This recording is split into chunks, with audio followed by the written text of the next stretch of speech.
இருப்போமா?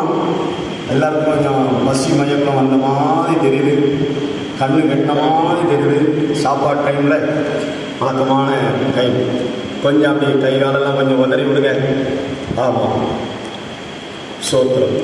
எதிர்காற்று வீச எதிர்ப்போரும் பேச, எதிர்காற்று வீச எதிர்ப்போரும் பேச, என்னோடு இருப்பவர் இயேசுவே நீரே, இயேசுவே யாத்திரையில் கரை சேர்க்கும் தேவன், என் ஜீவ படையின் நங்கூரம் நீரே, என் ஜீவ படையின் நங்கூரம் நீரே, என் இயேசு ராஜா சாரோனின் ரோஜா, உம் கிருபை தந்தாலே போதும், உம் கிருபை தந்தாலே போதும். ஆண்டவரே, சிலுவையிலே நீ தொங்கிக் கொண்டிருக்கையிலும் மனுமக்களோடு உம்முடைய உறவை நீ புதுப்பித்துக் கொண்டே இருக்கிறீரப்பா. 3 வசனங்களை பேசி சனங்களை உம்மண்டையிலே சேர்த்தது போல இந்த 4வது வசனமாகிய என் தேவனே, என் தேவனே ஏன் என்னை கைவிட்டேன் என்று சொன்ன அந்த அரட்டி பேசின அந்த வார்த்தையை தியானிக்கும் பொழுது எம்மாவிலே உங்களுடைய சீஷர்கள் கதறினார்களே, எங்கள் இருதயம் அனல் கொண்டு எழுந்தினதே என்பது போல வந்திருக்கிற எங்களுடைய தேவ சனங்கள் ஒவ்வொருடைய இருதயத்தையும் கர்த்தர் கொழுந்து விட்டு எரிய பண்ணுவீராக.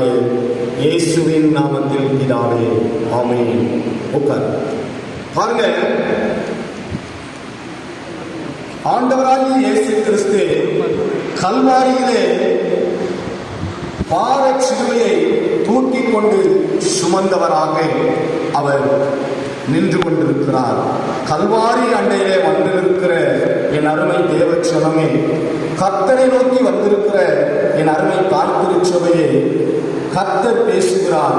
ஆவியானவர் திருவுள்ளம் பற்றுகிறார். காதுள்ளவன் கேட்க கடவன் என்று சொல்லும்படியாக அவர் பேசிக்கொண்டே சிலுவையிலே நின்று கொண்டிருக்கிறார். அவருடைய இரத்தம் வடிந்து கொண்டே இருக்கிறது. தலையிலே முள்முடி, கரம் கால்களிலே ஆணிகள், எதிராளிகளுடைய வசை சொல், நிந்தனைகள், அவமானங்கள், இவைகளுக்கு மத்தியிலே கர்த்தருடைய சமூகத்திலே ஆண்டவரோடு அவர் பேசிக்கொண்டே நின்று கொண்டிருக்கிறார். இதை கேட்டுக் கொண்டிருக்கிற என் அருமை தேவச்சனமே, கர்த்தருடைய வார்த்தை உன் உள்ளத்திலே நீர்ப்பாய்ச்சலான ஒரு தோட்டத்தை போல இறங்கிக் கொண்டிருக்கிறதா? வானத்து பனியை போல இறங்கிக் கொண்டிருக்கிறதா? உன்னுடைய இருதயம் கடினமாக இருந்து கொண்டிருக்கிறதா? முரட்டாட்டமாக இருக்கிறதா? கலகமாக இருக்கிறதா என்பதை குறித்து தான் கர்த்தர் இந்த வசனத்திலே பேசுகிறார். ஏனென்று சொன்னால், அவர் மிகவும் மன உருக்கத்தோடு என் தேவனே, என் தேவனே ஏன் என்னை, ஆமாம் பாருங்க, அதற்கு பின்பாக இருக்கிற அந்த ஒரு சத்தம் என்ன சொல்கிறது? மிகுந்த சத்தமிட்டு. அப்படி இருக்கா? இன்னொரு முறை அதை வாசிக்கலாமா? 9வது நேரத்திலே இயேசு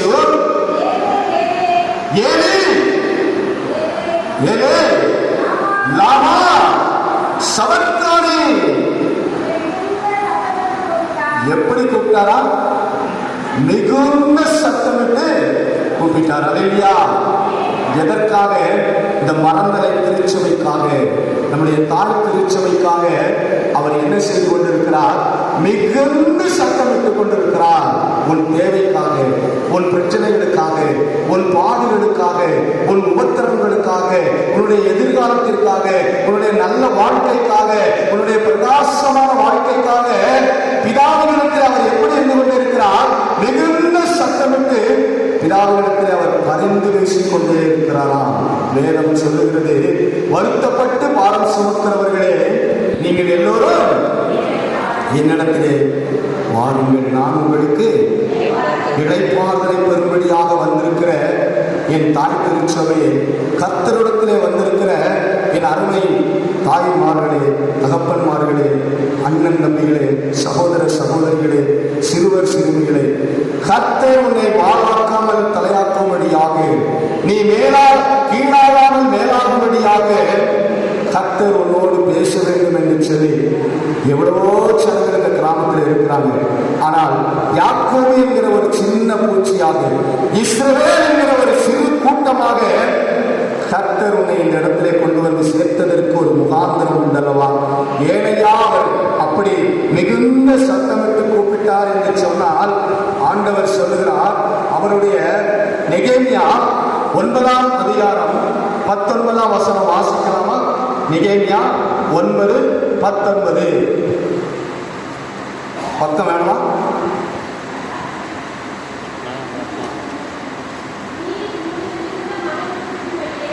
என்னதுமா?